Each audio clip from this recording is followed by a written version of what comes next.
Welcome to Living from the Heart. I am your host, Tina Thrussell, also known as Woman Who Dances with Light.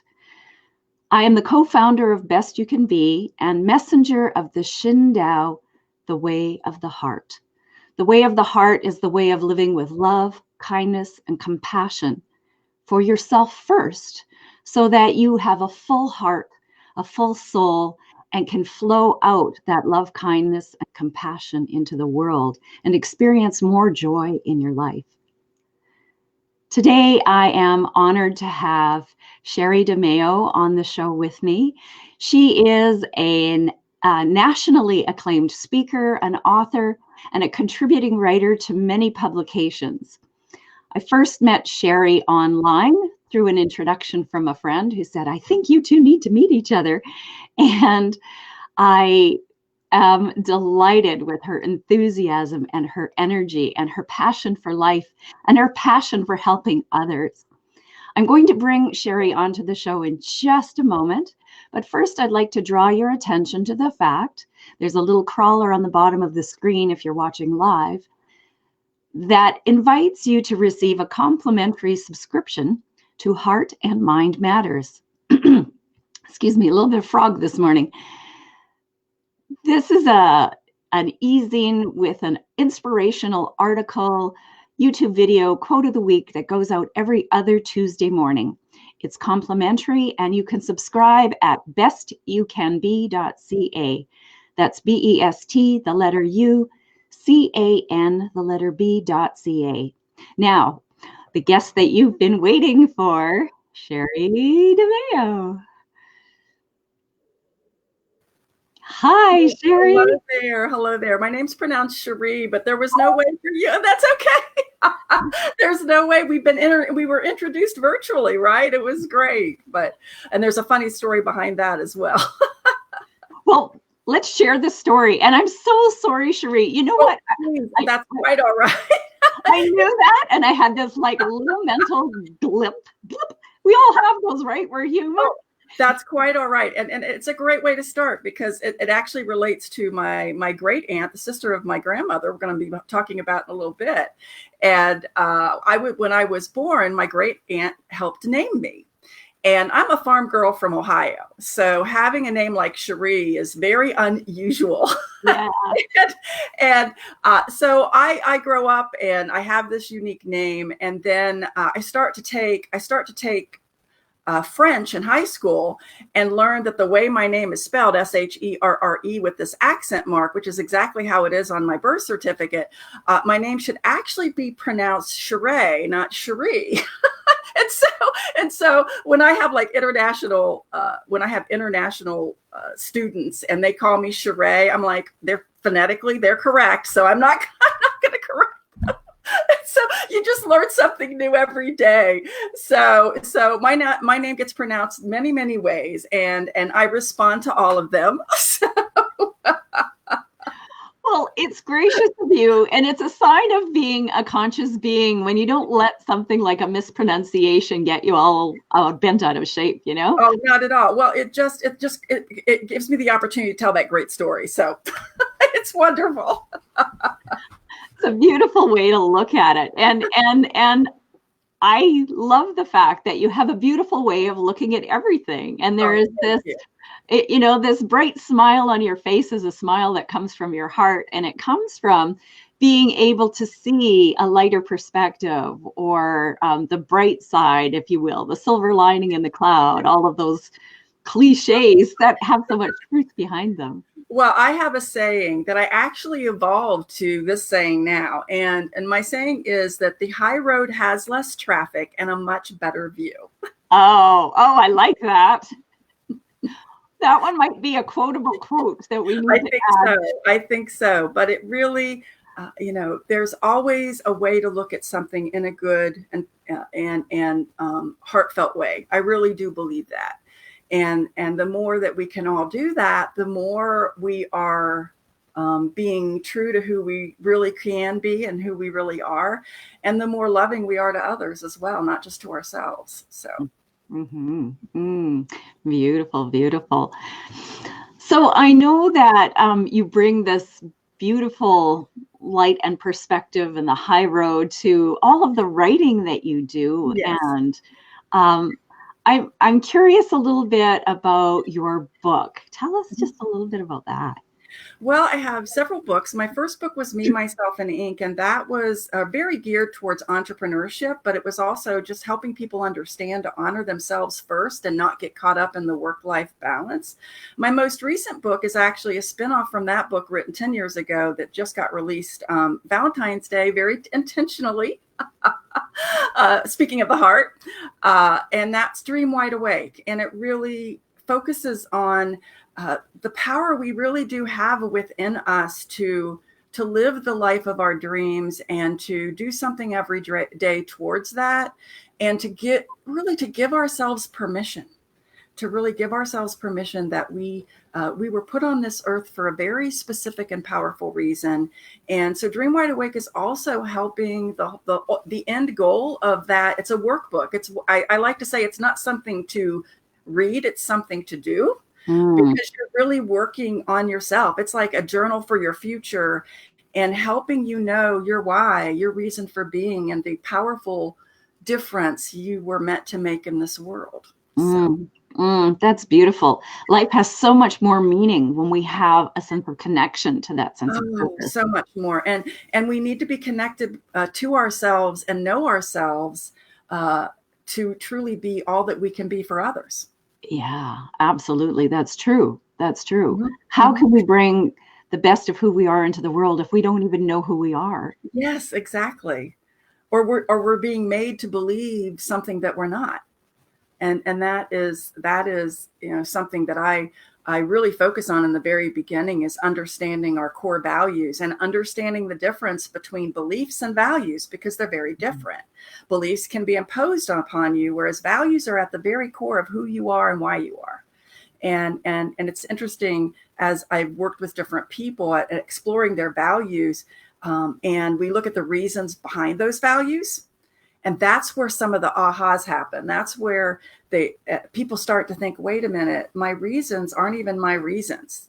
And there's the reasons that were given to me, or the reasons that I was made to believe, or the reasons why this is a value.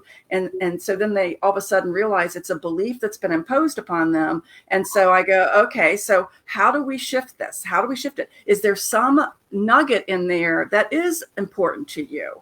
And then all of a sudden the verbiage changes to a value that's really important to them. Or it's tossed aside as like, those aren't my reasons.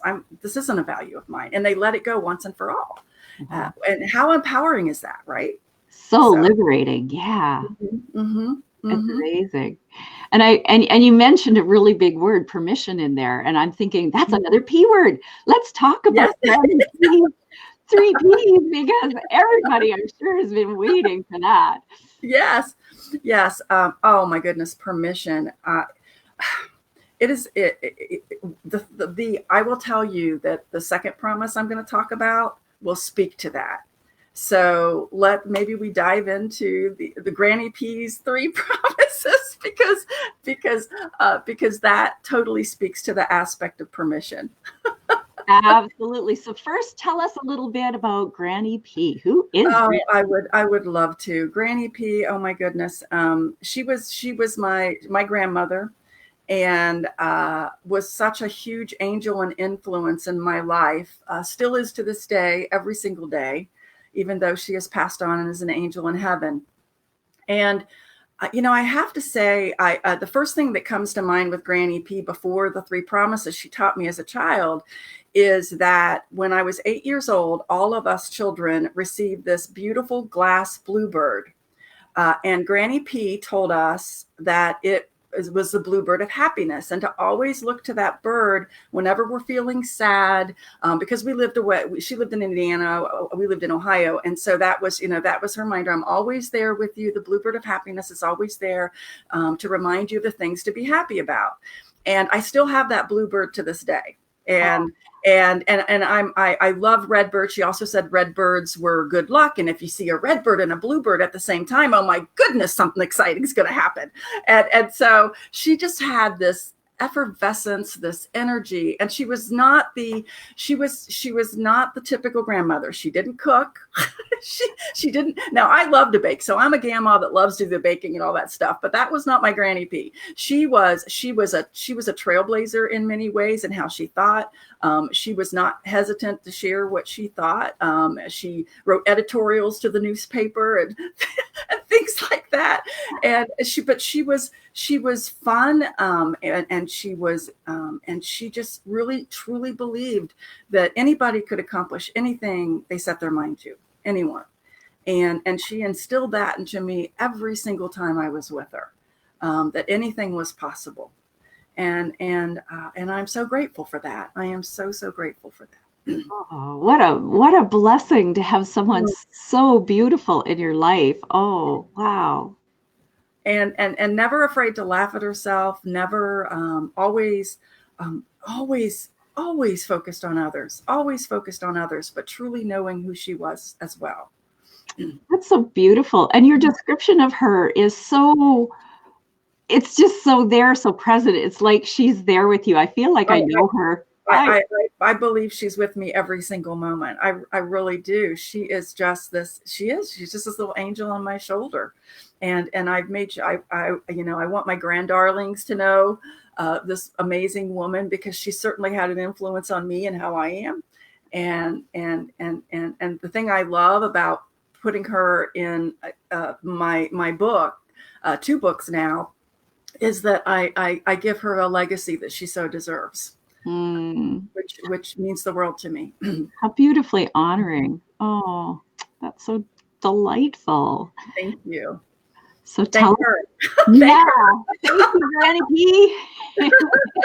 I know she's smiling down right now. Yeah. Oh, like I said, I feel like I know her. She is a wonderful, wonderful soul. Very, very much so. Oh, so tell us about her 3 promises. Her 3 promises. So what was interesting is I feel like, I may not be remembering correctly, but I feel like she started teaching these promises when I was that 8-year-old little girl. And the first promise is to, is to find a way or make a way. But the caveat is to find a way or make a way by helping others find a way or make a way. And that is so powerful. I'm going to have to take a little drink, if that's okay. I'm sorry. Absolutely. Yeah. Dry air this time of year. Yeah, goodness. Sorry. But that is powerful, because like if you hear the find a way or make a way by itself, it could sound like, oh, just bulldoze over everybody get out of my way. Yeah. I'm going to make things happen the way I'm going to make things happen. But the reality is that no matter where you are in your life or what you're trying to accomplish in your life, you can do so much more with others as well, being involved. Yes. And so in many cases, part of how you gain support and gain friendships and everything else is because you're willing to do for others before you're expecting them to do for yourself. Yeah. And so she really, reinforced that to never be afraid to ask for help, but make sure you offer help too. And so sometimes finding a way or making a way, and oh my goodness, there's so many times in my life, and I've seen it with the people I've, supported and helped and shared these promises with to start living this way, where as you're helping someone else, all of a sudden a solution that you needed just comes right there in front of you. As you're helping someone else, you get connected with a person you needed to talk to, or a resource you didn't even know was available through that person that is helping you with something entirely different. So it is so amazing. And then you create this community of support because you're willing to help. That, it reminds me, quite frankly, of the movie It's a Wonderful Life, my totally favorite movie of all time, and George Bailey, and the fact that he didn't realize all the lives he had touched until he was in need and they came back and touched his life. And I think that's what this really is, the full meaning of find a way or make a way by helping others find a way or make a way, is that we're all helping each other. And that's what makes existing so beautiful, is you're really never in it alone. Absolutely. There's this incredible web of interconnectedness Mm-hmm. that it takes a lot of us a long time to understand. Yes. Being raised as a gal who is taught to be independent, independent, independent. You got to be strong, not weak, all of those Yes. things. Mm-hmm. And it actually causes isolation and separation, which is Yes. contrary to why we're here. We're here in this together, and we feel fulfilled when we are in service to others. When we help someone else achieve something, then we are helped in achieving something. Well, and something I said in my most recent Dream Wide Awake blog is that when you're feeling limited, when you're feeling alone, the best thing you can do is to help somebody else, because all of a sudden you feel productive and you feel useful again, and that helps your inner spirit, because you feel like you're doing something of value instead of being frustrated and feeling as if everything is going against you, or whatever the feeling might be at the time. Mm-hmm. It's the best. And you see, not-for-profits talk all the time how volunteering is great for the heart and great for the spirit as well. Absolutely, so true. I've been a volunteer virtually all my life. I think I started volunteering when I was about 12 years old. My mom was a big volunteer, and my grandmother too. Yeah, there you go. Those women taught us that value. Yes. Being in service to others will make us feel good. And it is so true.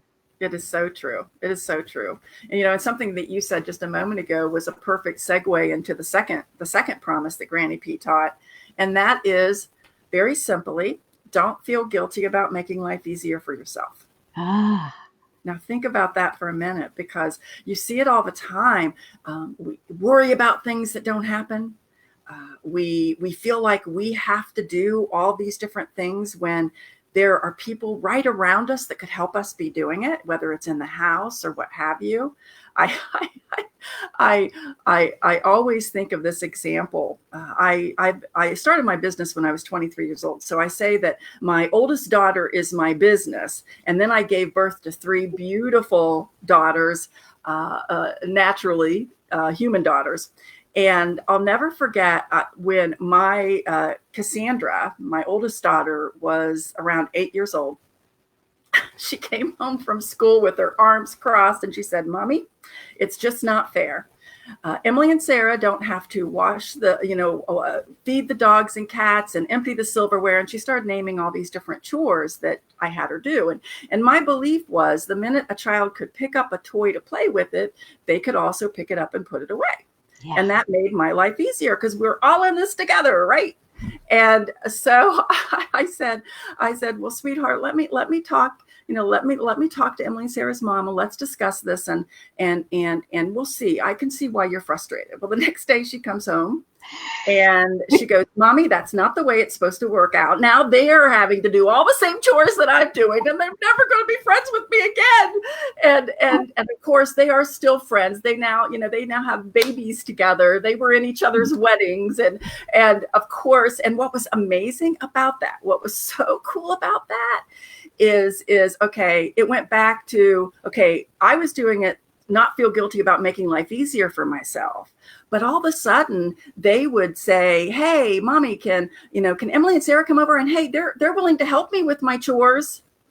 So find a way or make a way by helping others find a way or make a way, right? So they had to spend time together, and they would be doing chores together. And I'm like, yes. I looked up at Granny P, and I'm going, wow, this really works. That's an awesome story. And I understand. I mean, it connects to, the time of Granny P's time would have been the time of work bees, where the women came together and made it easier, right? Like, absolutely, yeah. Let's all get together and we'll have a canning day. We'll have a baking day. Well, work bees brought people together to do that work. And boy, your daughter logged onto that one pretty fast. She did. She figured that out real quick. "Well, can they come over if they help me with my chores?" I'm like, sure. The more the merrier. Many hands make light work, right? Totally. Yes, and then you can help. Yeah. But I think also, don't feel guilty about making life easier for yourself. It's also, again, giving yourself permission to take a break when you need it, to just sit for a while, to have that cup of coffee or that cup of tea or that glass of wine or whatever it might be, and not feel like you have to do anything along with it. Yeah. We are so in this rush, got to do this, got to do that, got to do this, got to do that, that we don't allow ourselves time to just, I mean, it's amazing. Even a minute or two can make all the difference in the world.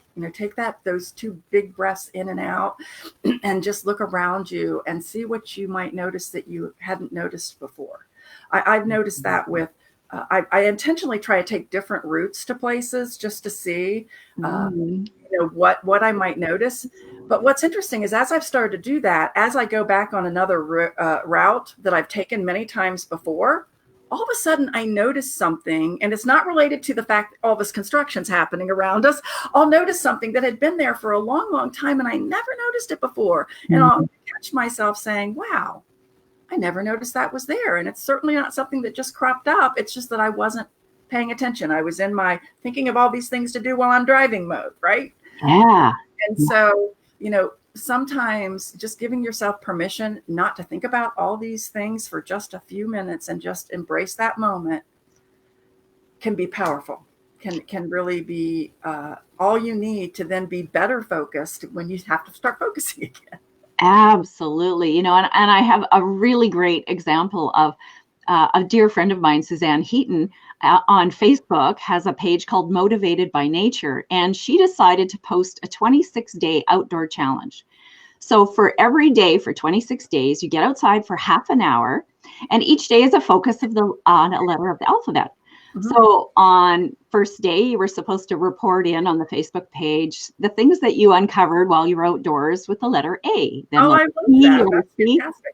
It's fun, like I made snow angels when I went outside. It's been a long time since I made snow angels. That's fantastic. That's what, and then being very, very cognizant and very present in the moment, because it's like a scavenger hunt. It was like a scavenger hunt in a way.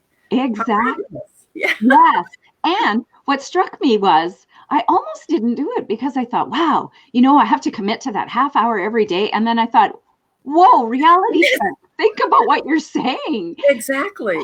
Half an hour. I can't gift myself with a half an hour to be outdoors, which will be nurturing for my soul, good for my body, all those things. Like, wow. Yeah, I'm full on. And right. And I think something that you really is important, and also about don't feel guilty about making life easier for yourself, is to simply say to yourself, you know what? I'm worth it. Yeah. I'm worth it. Absolutely. Mm-hmm. Absolutely. So this has got to lead into another promise, I can Yes, tell. The third promise. And once you hear this, you're going to see how they all just so magically orchestrate together. And the third promise is to be open to all possible resources, support, and options. Mm-hmm. And that is so powerful, because if you're open to all possible resources, support, and options, then it's going to be easier for you to make life easier for yourself, because you're not going to have everything on your shoulders, feeling like you have to do it all alone. Yeah. And as a result, you will also be more likely to reach out to others. So you might help them while they're helping you. And so it's just beautiful how they all just kind of flow together in such a beautiful way. Oh, nice. Yeah, really nice. Oh, sweet. So how, I don't even have to ask this question, but for our viewers' sake, how do you incorporate Granny P's 3 promises into your life? Well, I think you start out with just almost turning them into questions. Okay, so how can I find a way or make a way by helping others find a way or make a way? So that you just ask that question of yourself.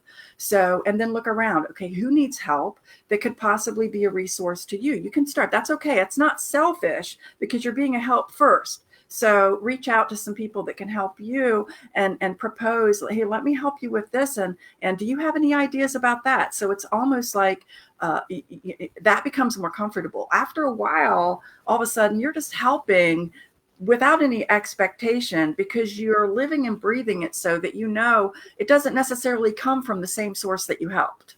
Mm-hmm. That's important to remember. That is extremely important to remember, because what happens is you're helping somebody else, and then all of a sudden you connect with someone totally, maybe don't even know these people, but because you're helping, whatever it might be, you all of a sudden get exposure to a resource or access to somebody else that you would not have otherwise, that this person would have never connected the two of you. And so you're still doing it, again, from the heart. You're trying to help others because it's going to open your flow of exposure and awareness that will also make you more creative, and maybe some of the ways you can solve some of your own, challenges or problems too. Mm-hmm. When it comes to, again, how can I make life easier for myself? So, and I guarantee you, every single one that asks that question will think of something right away. Now they have to give themselves permission to let that go and let somebody else have it, right?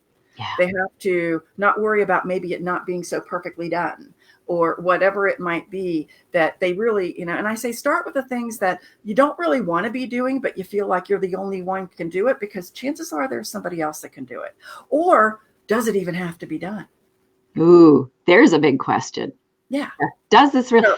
So many of us carry things on a to-do list and they've been there forever, and we don't even think about why they're there anymore. Right.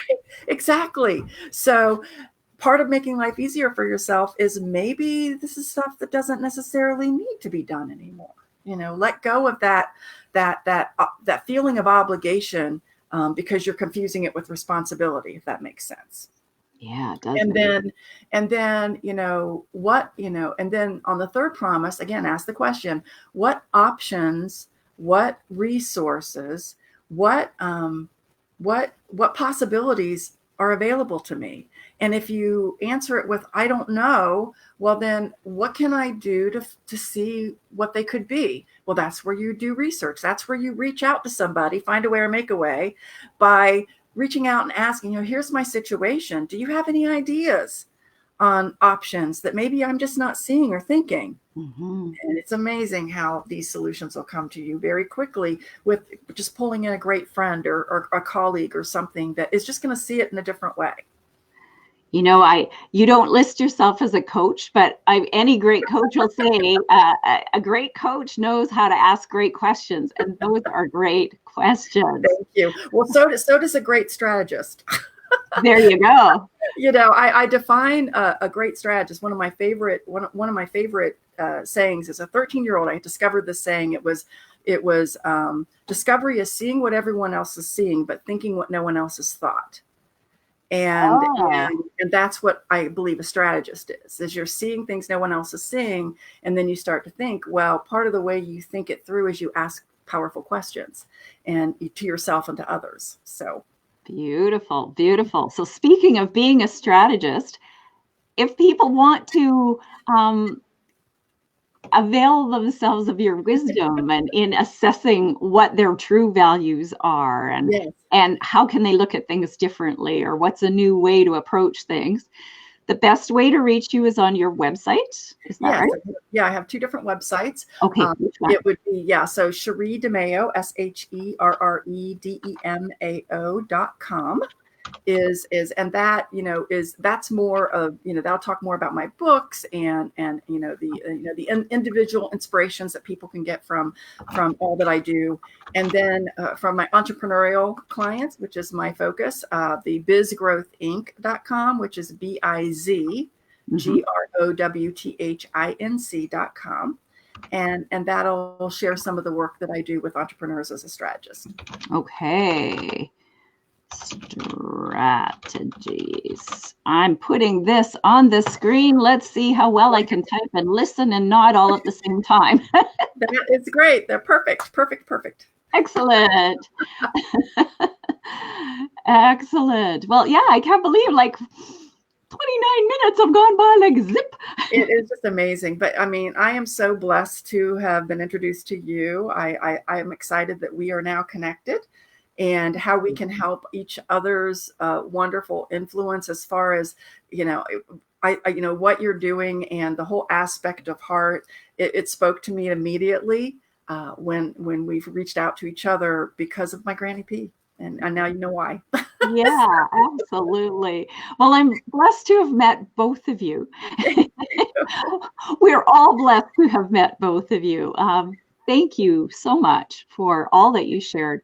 So much practical, usable information that does come from the heart, that helps people be in that space of love for themselves, of love for others, of bringing the best of who they are into the world, which is ultimately what we all want.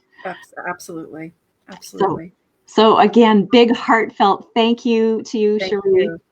and many blessings to you in continuing to serve people in ways that I know will help them be the best that they can be. And until next week, I have to say, ciao for now. Bye. Thank you.